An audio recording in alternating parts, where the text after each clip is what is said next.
Today's gospel reading comes from the gospel account of St. Luke, the 24th chapter. When they were talking about this, Jesus himself stood among them, and he said to them, "Peace be with you." They were startled and terrified and thought they were seeing a ghost.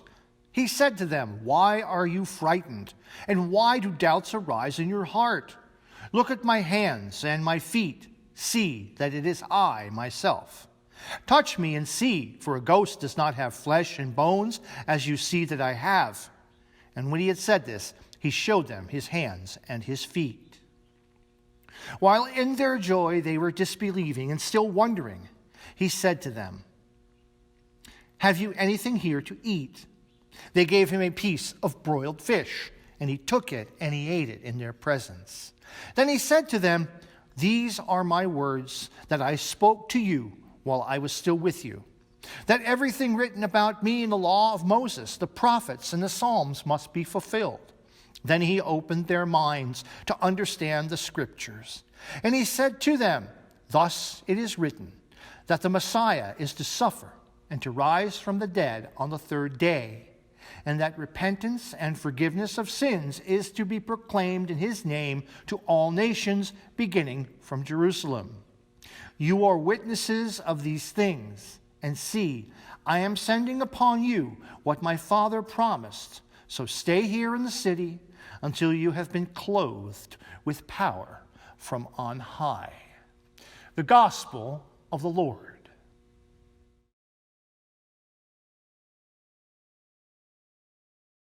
Grace and peace to you from God our Father and our Lord and Savior Jesus Christ, by the power of the Holy Spirit. Amen. Who of you has a toolbox? I have one at home. A toolbox is an interesting thing because of what it contains. And I'm not talking about the dirty, greasy sawdust and broken bits of this and that in the bottom of it, or that odd nut or bolt from some long-forgotten project. I mean what it's supposed to contain. Tools. As a very wise man once said to me many years ago in a very heavy German accent, "You got to have tools, man." So tools, yeah.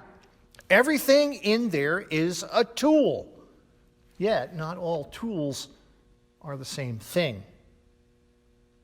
God's Word is very much similar to this. It is a toolbox. And inside it, we find tools that God uses to fix the mess we have made out of our relationship with Him. And if we look in God's toolbox, let's say His Word, the Bible, what tools can we find there? Well, if it were like my toolbox, you probably couldn't find anything in there. It takes me probably a half an hour to find anything, and then I found out that I've left it somewhere else. But let's talk about God's toolbox. If we looked into God's toolbox, His Word, what tools would we find in there? And you're probably thinking, many tools. Because it is a rather large and rich toolbox, but there are only two tools that we find in God's toolbox: the law and the gospel. It's that simple.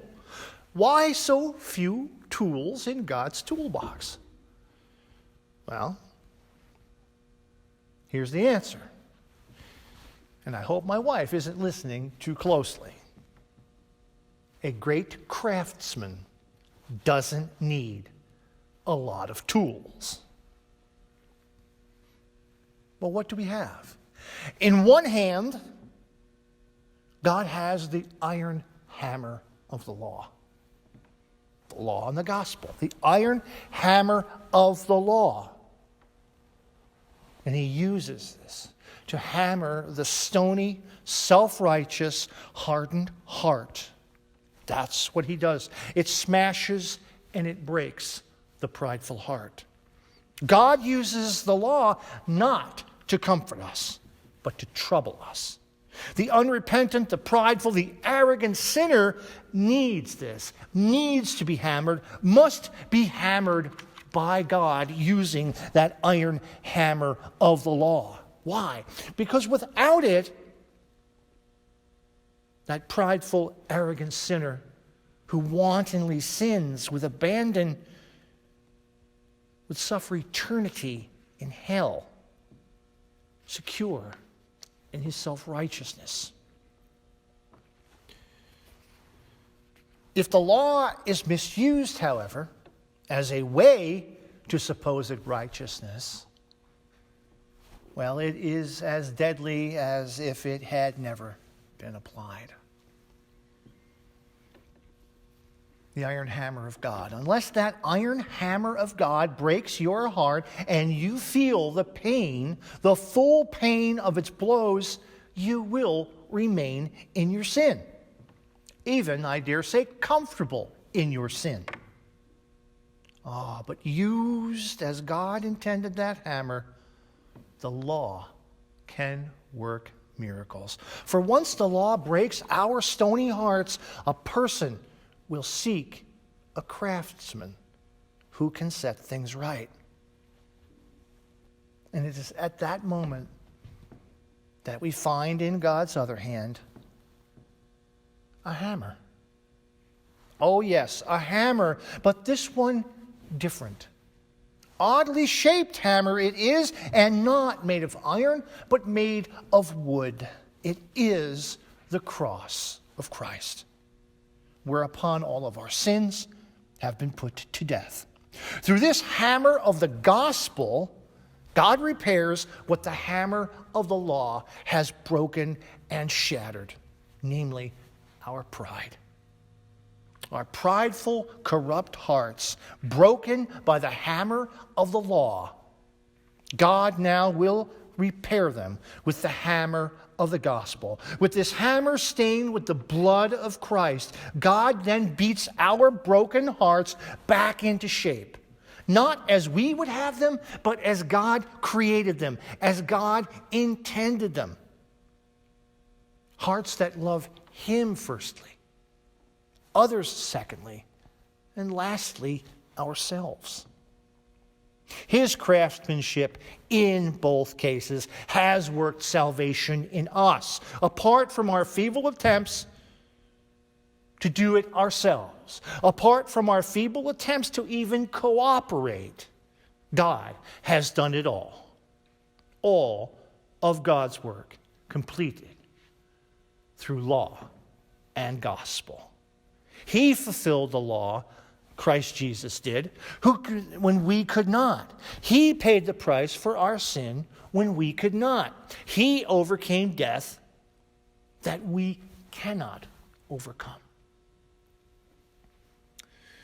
Hear these words from today's gospel.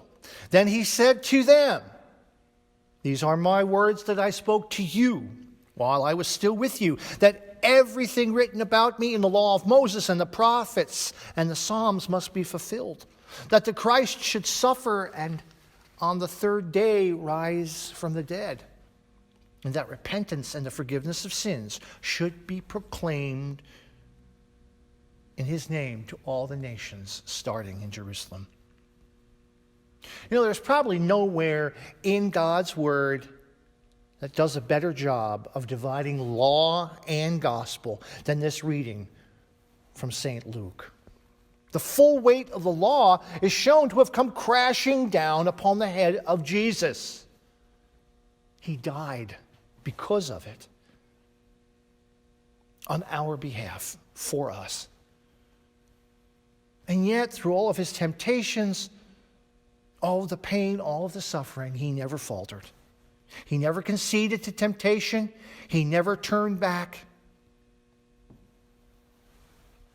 By his righteousness and by his blood, we are healed. Hear the sound of that hammer ringing. The hammer blows of the law continue to ring in our ears with the sound, "You are condemned. You are condemned." And yet, at the same time, The hammer blows of the righteous ring as well. Just as equally loud, your sins are forgiven. Your sins are forgiven. This is the sound of God's workshop that is in His Word. And through His Word, we truly find peace. Jesus says this, peace to you. Why are you troubled? And why do doubts arise in your hearts? We need not be troubled. We need not be troubled because, as the gospel shows us today, Christ lives. He who died for our sins lives. He not only overcame sin on our behalf, but also death itself, so that we might be forgiven. And through that forgiveness, live eternally with Him, though we die in this world a physical death. In God's toolbox, there are two hammers. One, the iron hammer of the law, breaking our self-righteous, stony, hardened hearts. And then there is the hammer of the gospel, beating them back into shape again. Because of the hammer of the gospel, we need not fear the hammer of the law. Because of the hammer of the gospel, we can see that the hammer of the law actually is good. Because the hammer of the law, we can see how precious the hammer of the gospel is, for it is the remedy when the hammer of the law comes crashing down upon us. God's toolbox. God's toolbox that fixes the relationship that we destroyed. And He does it through His craftsmanship, not ours. You know, there's an old joke that says you can fix anything if you have a big enough hammer. Well, in that case, or at least in this case, I guess the hammer is the most valuable tool in the toolbox. If that hammer, or those hammers, are in God's hands. Let us pray. Lord God, we are a broken people. We became broken in our sin when we turned away from You so long ago. In our brokenness, our hearts have become callous. They have become hardened, both toward You and toward our neighbors. We thank You that You have not left us in our sin, but that You have repaired our hearts and continue to do so through Your law and Your gospel. We ask, O Lord, that You would continue to recreate us so that we might more perfectly reflect Your Son, our Lord and Savior, Jesus Christ, that we might reflect Him more in our selfless love and in our obedience toward You. This we pray in Jesus' precious and holy name. Amen. May the Lord bless you and keep you. May the Lord make His face shine upon you and be gracious unto you. May the Lord look upon you with favor and grant you peace. In the name of the Father, the Son, and the Holy Spirit. Amen. God bless.